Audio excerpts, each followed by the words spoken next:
प्रजापति ब्रह्मा कुमारी ईश्वरीय विश्वविद्यालय के द्वारा क्षेत्रीय कार्यालय राजयोग भवन अरेरा कॉलोनी भोपाल का 17 मार्च 2024 को 41 वर्ष पूर्ण होने पर बड़े ही धूमधाम से वार्षिक उत्सव मनाया गया। वार्षिक उत्सव के इस पावन अवसर पर राजयोग भवन भोपाल की मुख्य प्रशासिका राज्य योगिनी अवधेश बहन जी ने कार्यक्रम में पधारे जन सामान्य को बधाई भाषण देते हुए कहा कि हम सभी लोग मिलकर स्वर्णिम संसार को बनाने का कार्य कर रहे हैं। कार्यक्रम में पधारे भारतीय जनता पार्टी प्रदेश कार्यालय महामंत्री राघवेंद्र शर्मा ने अपने भाषण में कहा कि हमारा देश शाश्वत है, हमें अपने देश को पुनः जागृत करने की आवश्यकता है। कार्यक्रम में पधारे गायत्री परिवार के अशोक सक्सेना जी ने अपने भाषण में कहा कि हमें चरित्रवान समाज निर्माण करने की आवश्यकता है। व्यक्ति परिवर्तन से ही युग परिवर्तन होता है। इसके साथ ही सेवा सदन से पधारे फादर ऑल फ्रेंड ने अपने महत्वपूर्ण भाषण में कहा कि जीवन के दो महत्वपूर्ण दिन होते हैं, एक जन्मदिन और दूसरा वह दिन जब हमें ये समझ में आता है कि हमारे जन्म का उद्देश्य क्या है। कार्यक्रम में पूर्व विधायक PC Sharma, deputy director Doordarshan Arun Kumar Jain ने भी राजयोग भवन के 41 वर्ष पूर्ण होने पर बधाई प्रेषित की।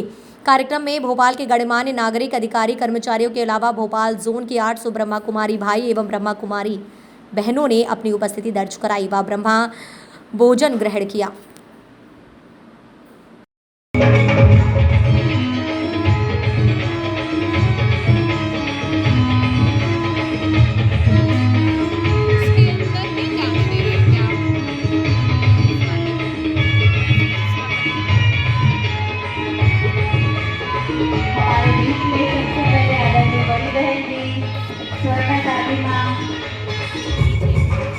और मध्यस्थी जो अतिथि हैं राघवेंद्र शर्मा जी, बीजेपी प्रदेश कार्यालय प्रमुख, Arun Kumar Jain ji, deputy director Doordarshan department से, फादर अरफोल PRO सेवा सदन से आपका ब्रह्म संस्थान के मुख्यालय में बहुत बहुत स्वागत है, अभिनंदन है, अभिनंदन है।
ये सभा आप बहुत ही सुंदर दिखाई दे रही है।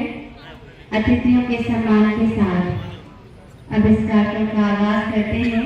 दीप प्रज्वलन। राजयोग भवन आप सभी को अपनी खुशी के लिए कोटि कोटि बधाइयाँ देता है, बधाइयाँ देता है, बधाइयाँ देता है।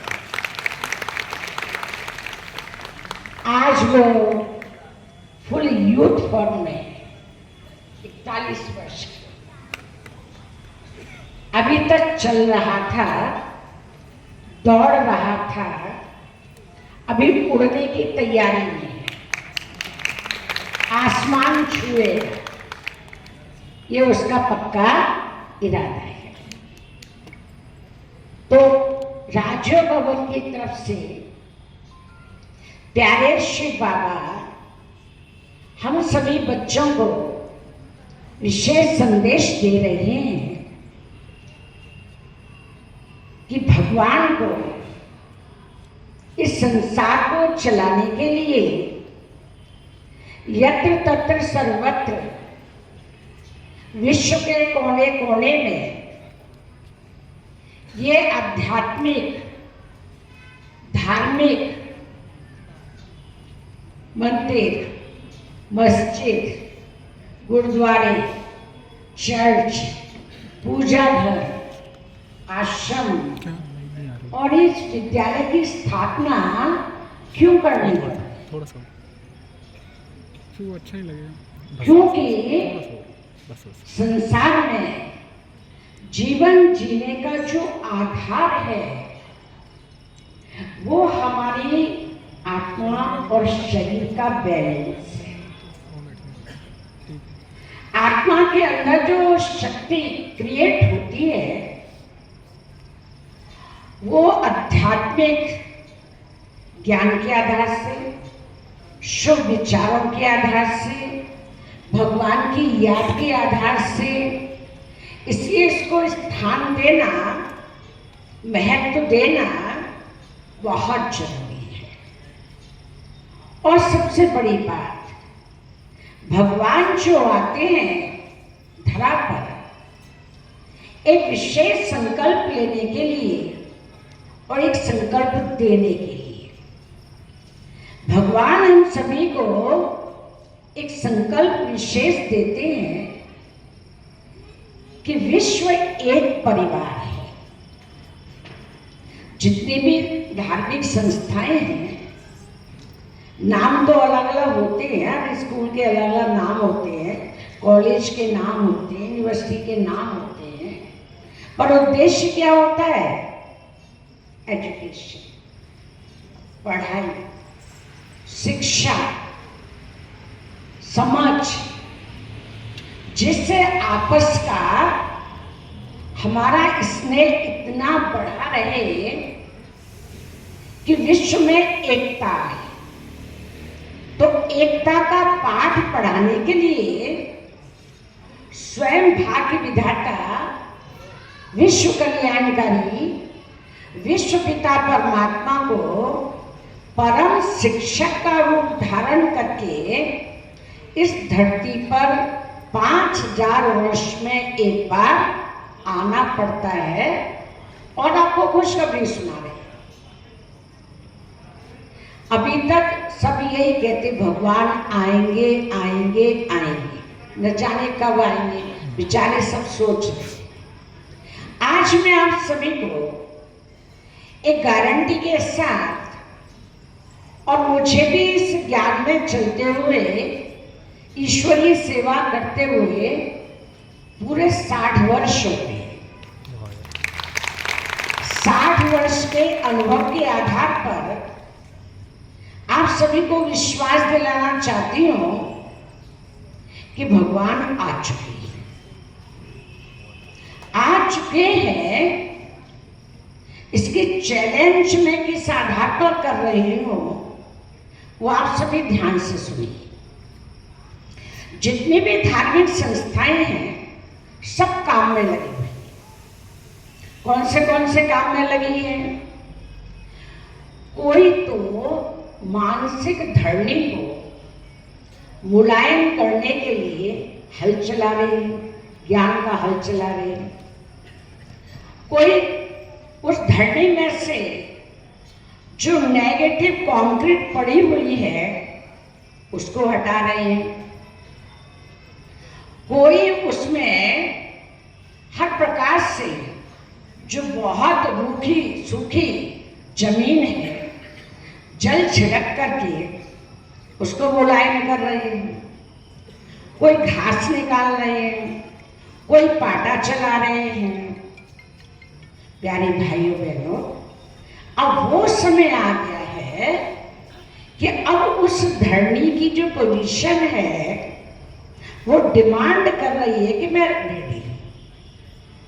अब इसमें ज्ञान का बीज डाल। जब बीज पड़ेगा तो पौधा लगेगा, पौधा लगेगा तो फल फूल खिलेंगे।